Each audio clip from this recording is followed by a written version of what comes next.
How you doing? I'm meteorologist Paul Deanno with a special weather webcast. We're heading outside the KOMO4 weather office to our weather deck. There's the moon, there's the Space Needle, blue sky, but man is it chilly outside, and with that wind, it feels more like about 5 or 10 degrees outside. Just another punch coming from Mother Nature, as we had 3 distinct punches. First up, we had the snow. The radar, as of Tuesday morning, is now clear. That is great news, but man, did we get a ton of snow, and now we're dealing with the wind and also the cold. Let's take a look at a little historical perspective after I show you wind chills in the single digits this morning and likely not getting above 15 degrees all day long. Here's what we have.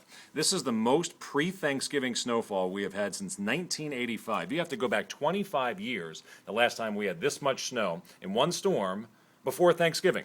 Also, 1985 is the last time we were this cold for this long in the month of November. Kind of crazy stuff going on. Let's talk about some snowfall totals. Port Angeles, unofficially 10 inches. North Bend, 10 inches of snow. Enumclaw, 7 inches of snow. Puyallup, 6.5 inches of snow. We're looking at, let's see here. I'll switch graphics. Let's advance one more time. And we'll do Bremerton, 5 inches of snow. Olympia, 3 inches. Marysville, 3. Seattle, 2.7. Some of you might be wondering why the weather got so bad and the roads got so bad with only 2.7 inches of snow. We've had dozens of storms with more snow than that. Here's the key. It got really cold right after the snow fell, so all that snow that melted on the roadways basically froze up into a sheet of ice right for that evening commute, and many folks were stuck on the roads for the better part of about 12 hours or so for some of you.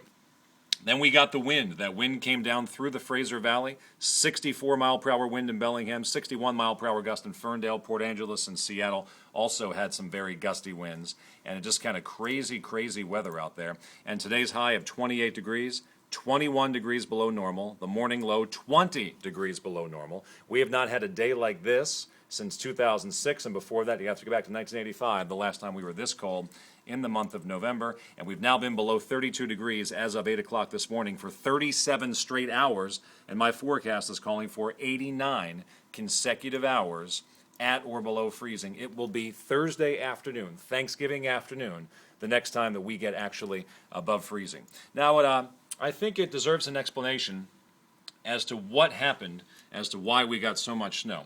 All the computer forecast models, and our forecast, because when you see model consensus, you think that is a good guesstimation as to what's going to happen, had low pressure moving offshore, skirting us, and moving inland in Oregon, and by Tuesday morning somewhere in southwestern Idaho.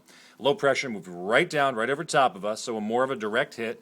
We had more uplift in the atmosphere, and then the storm got strong and stopped right over top of us. We actually had a convergence zone form with the Fraser River Valley wind and also wind coming up from the southwest enhancing the snowfall over Seattle. So not only did the storm get closer, it got stronger and moved slower. Any of those 3 factors would have made more snowfall. All 3 of them happened, and as of Tuesday morning, it's still sitting over eastern Washington. Now the counterclockwise flow is dragging down that cold Canadian air. Arctic air is moving into western Washington right now. That is what's happening. So, dangerous wind chills throughout the day today. Will be at or below freezing through Thursday afternoon. And then wetter, but also milder in the long term. I want to show you some good news. After today's highs only in the 20s with wind chills in the teens, our forecast does call for temperatures topping out at 30 on Wednesday, back to 41 on Thursday with perhaps the precipitation starting off as a rain-snow mix. Then by Friday, just some rainfall, 44 degrees. Looking long term, any more storms like this happening?